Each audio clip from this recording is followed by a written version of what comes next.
नमस्ते। इस वीडियो में दिखाऊंगा बैकअप कैसे रिस्टोर करें और Oppo Find X8 पर डेटा कैसे ट्रांसफ़र करें।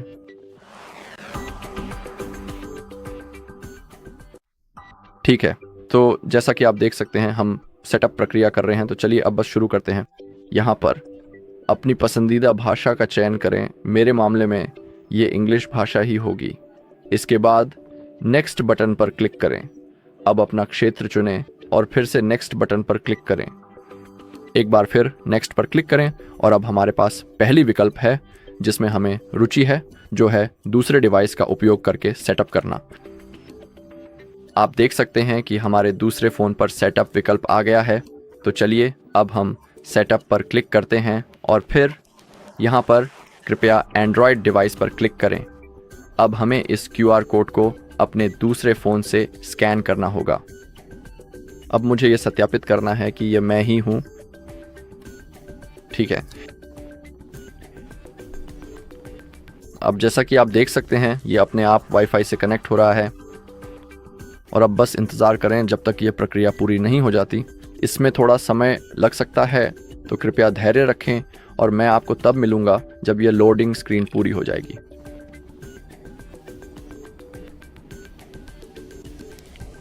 ठीक है, और अब हमारे पास अपने गूगल अकाउंट में लॉगिन करने का एक महत्वपूर्ण विकल्प उपलब्ध है। मैं लॉगिन करने के लिए नेक्स्ट बटन पर क्लिक करूंगा। अब मैं अपना पासवर्ड टाइप करने जा रहा हूं, तो कृपया बस एक क्षण का समय दें।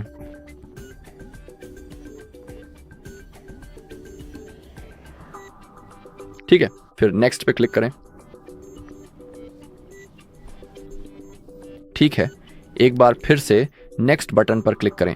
इसके बाद आपको अग्री बटन पर क्लिक करना होगा।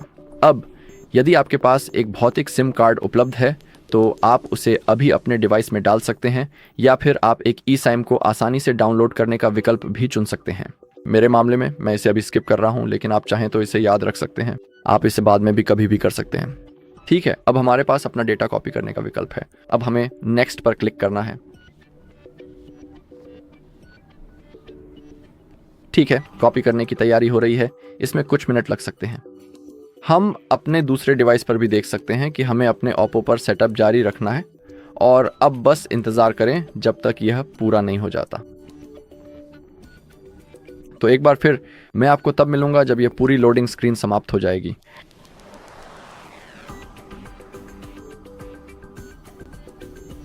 ठीक है, और अब हमारे पास यह चुनने का विकल्प है कि हम क्या कॉपी करना चाहते हैं। तो हम ऐप्स, फोटो और वीडियो, म्यूज़िक और अन्य ऑडियो, मैसेजेस और डिवाइस सेटिंग्स कॉपी कर सकते हैं। हम ऊपर देख सकते हैं कि इसमें कितना समय लगेगा, लगभग 6 मिनट। लेकिन मेरे मामले में मैं कोई ऐप्स कॉपी नहीं करना चाहता। तो जब आप अपनी पसंद की सारी चीज़ें चुन लें तो बस कॉपी पर क्लिक करें। अब यहाँ क्लिक करें। यहाँ हम अनलॉक मेथड चुन सकते हैं, लेकिन मेरे मामले में मैं इसे स्किप कर रहा हूँ।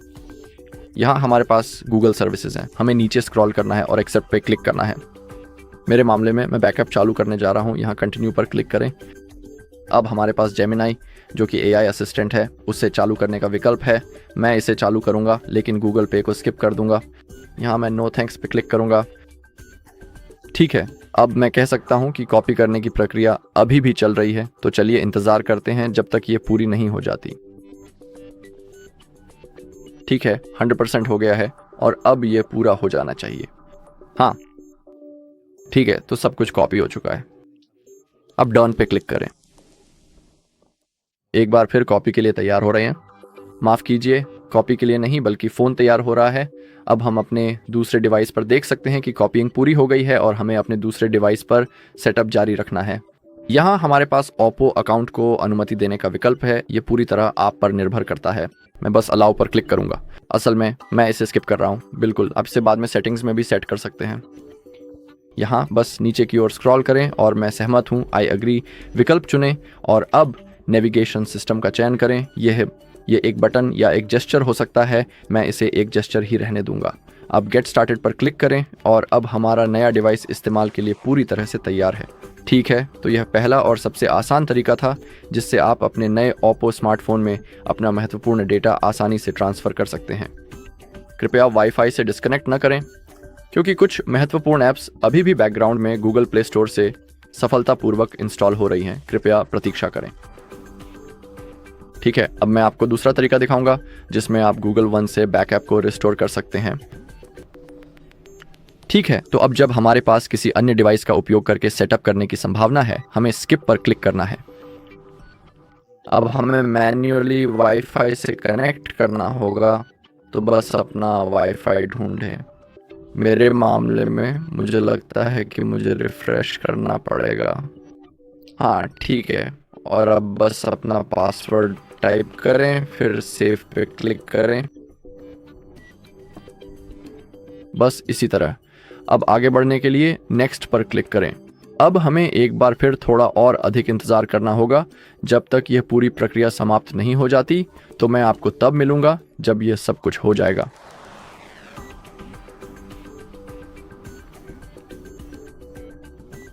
ठीक है, अब हम आगे हैं और अब हमारे पास एप्स और डेटा कॉपी करने का विकल्प है। यहाँ हमें नेक्स्ट पर क्लिक करना है। माफ़ कीजिए, मैंने ये थोड़ा जल्दी कर दिया क्योंकि मुझे वापस जाना है और अब हमें ये क्लिक करना है कि हम अन्य डिवाइस का उपयोग नहीं कर सकते। ओके पर क्लिक करें।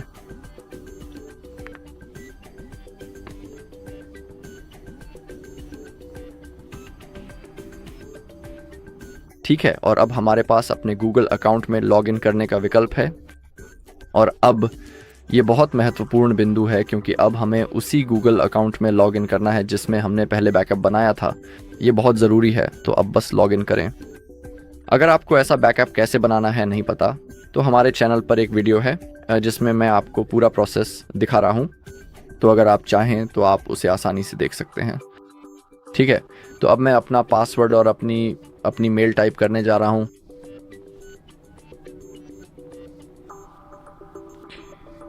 ठीक है, फिर बस नेक्स्ट पे क्लिक करें। अब मुझे अपना पासवर्ड टाइप करना है, कृपया ध्यान दें।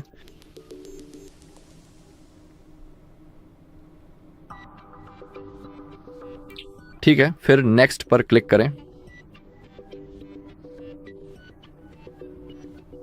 एक बार फिर नेक्स्ट पर क्लिक करें, अग्रीज पर क्लिक करें।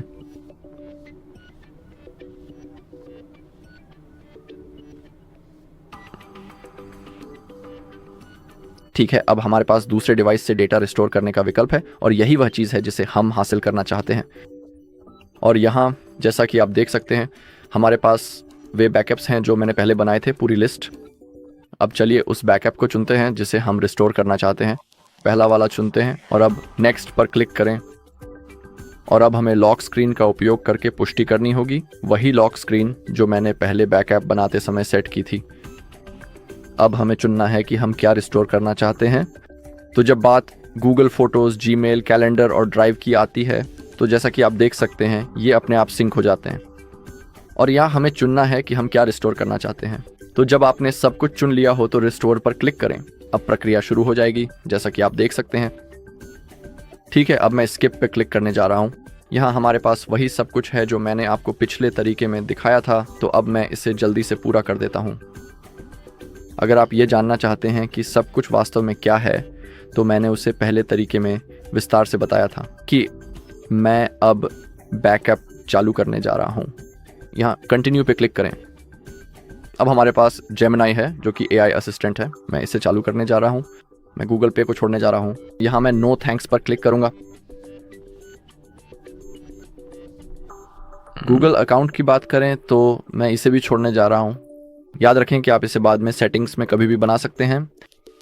यहाँ बस अग्री पे क्लिक करें और अब उस नेविगेशन सिस्टम को चुनें जिसमें आप रुचि रखते हैं। मैं जेस्चर को वैसे ही छोड़ने जा रहा हूँ। आप बटन भी चुन सकते हैं।